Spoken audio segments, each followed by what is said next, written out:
A múltkori szemétdombra való atrocitás után úgy döntöttem, szerzek most egy zsebben nyúlósabb autócsomagot.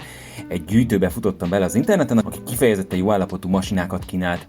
Én a régi amerikai autókat szeretem a legjobban, ez most remek lehetőség volt, hogy kipótoljam egy kicsit a kollekciót.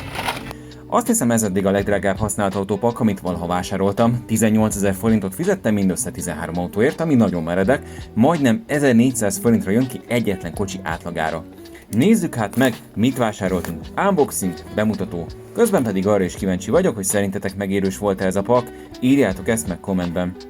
Doboznyitás után azonnal arcon ütött a PTSD, amint megláttam az újságpapírokat. Ugye az előző videómban nyitott roncskocsikat is ilyenekbe csomagolták, szerencsére ez most csak külső védőréteg volt, a kocsikat igényesen ilyen kis szüttyökbe rakták meg puha papírba. Ha már dobozt tettem fel pár új járgányt a Vinted oldalamra, csekkoljátok ezt is, linket az első kommentben találjátok. Kezdjük hát az eredeti csomagolású járgányokkal, elsőre pont egy üres dobozra nyúltam rá, amihez külön érkezett az autó, erről majd később beszélünk. Ugorjunk hát erre az 1941-es Plymouth Coupéra. Nem kifejezetten régi, 2025-ös modell, Magyarországon egyáltalán nem volt népszerű, pedig remek sztoria van. 1941-ben lépett be Amerika a II. Világháborúba, 1942 elején az Egyesült Államokban lényegében teljesen leállították a civil személyautók gyártását, az autóipar pedig átállt a háborús termelésre. Egészen 1946-ig nem is indult egyáltalán újra a polgári járműgyártás, szóval ez a masina 33-tól 42-ig futó Deluxe sorozat egyik utolsó darabja, egy apró darab Amerika történelméből. Jó, persze ez annak izgi, aki szereti ezt az időszakot, lesznek még menőbb gépek is, addig is írjátok meg kommentben, hogy nektek melyik a kedvenc amerikai járgányotok.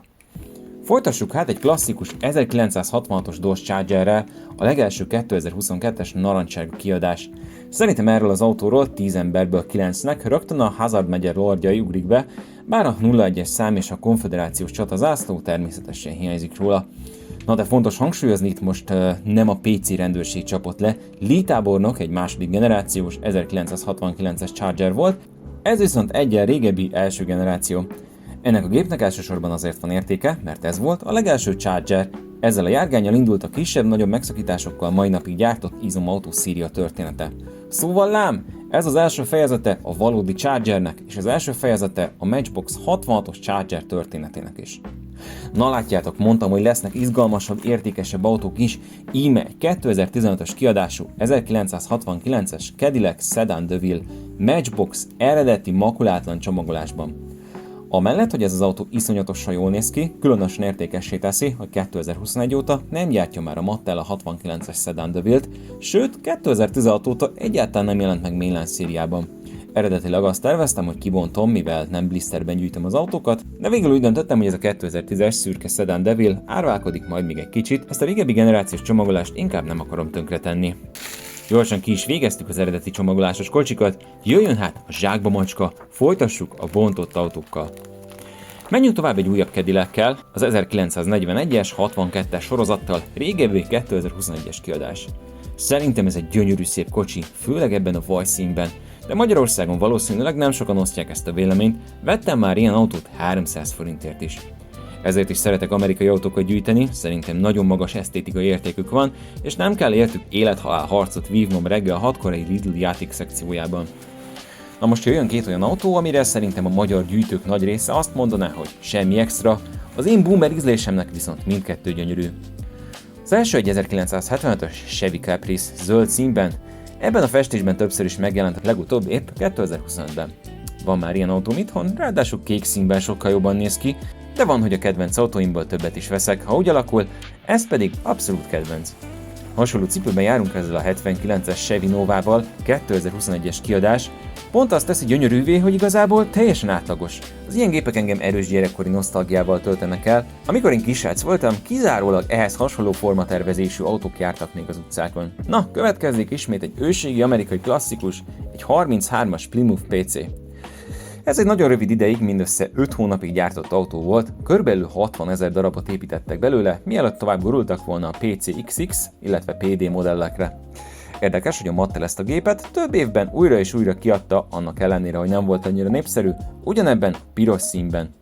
Csak hogy összehasonlításképp, ekkor a Chevrolet, a párhuzamosan futó CA szériából 450 000 kocsit gyártott, Igaz, egy teljes modellév, nem pedig 5 hónap alatt. Hát ez a Plymouth játékautó sem egy népszerű darab, pedig komoly történelmi háttere van. 1933 tényleges sorsfordító év volt a modern történelemben, ekkor ért véget a szesztilalom Amerikában, Roosevelt elnök elindította a New Deal-t, illetve hát, ami minket, európaiakat talán a leginkább közvetlenül érint, ekkor jutott hatalomra Németországban Adolf Hitler kancellár is. Na most akkor evezzünk barátságosabb vizekre, folytassuk egy klasszikus 1967-es Ford Mustanggal, régi, ritka és nagyon szép 2018-as kiadás. Nagyon vigyáztak rá, egy karc sincs rajta, cserébe iszonyatosan drága volt, azért is jött ki többek közt ez a pak 18 000 forintra, mert ez az egy járgány 2500 forint volt benne, még bontott állapotban is. Mi indokolja, hogy ez ilyen drága volt? Van-e valami speciális sztoria? Tudtommal nincs, de szerintem nagyon menő néz ki. Hot Wheels mainline-ok közül talán ez a legszebb 67-es Mustang, amit eddig láttam. Neked még a kedvenc Mustangod? Írd meg kommentben. Amikor idén kijött a Buick Regal GNX ebben a csúnya lila színben, akkor döntöttem el, hogy szerzek egyet, aminek egy fokkal maszkulinabb festése van. Hát íme, egyszerű és nagyszerű, éjfekete 2023-as kiadás. Ennek a járgánynak van valami kötődése a Halálos Iramban című filmsorozathoz is, sajnos én popkultúrában nem annyira vagyok otthon, bevallom őszintén egyik filmet se láttam, pusztán azért vettem meg ezt a masinát, mert tetszik, és eddig ez hiányzott a kollekcióból. Következik egy újabb Mustang, egy 2007-es járgány, a japán Falken felnigyártó vállalati jellegzetes színében. A kis autó maga 2023-as kiadás, itthon is népszerű darab volt, másodpiacon gyakran cserélnek gazdát ezek a masinák, én sajna lemaradtam róla, szóval íme a hiánypótlás. Folytassuk egy ősrégi Matchbox kisautóval, egy eredeti, klasszikus Cadillac Allente Cabrio, egy-két kisebb szélvédő karccal eltekintve hibátlan állapotban. Ezt a kisautót 1987 és 97 közt gyártották a 86-os Allente alapján. Ha nem tévedek, ez az ezüst szín még a legelső 1987-es kiadás, így egy majdnem 40 éves autót forgatok a kezemben.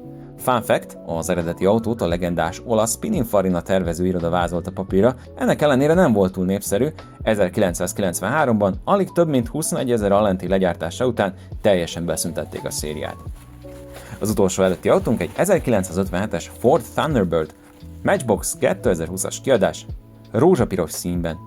Egy ideje vadászom már ezt az autót, egy makulátlan állapotú klasszikus még azokból az időkből, amikor az emberiség tudott igazán szép autókat gyártani.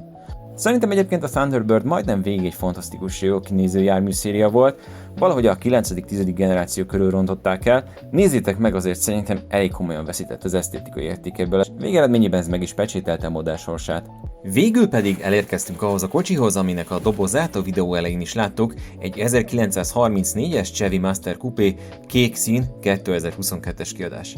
Említettem korábban a Chevy CA sorozatot, ha nem tévedek, ez a járgány az ezt követő DA sorozat kétajtós, jobb felszereltségű változata.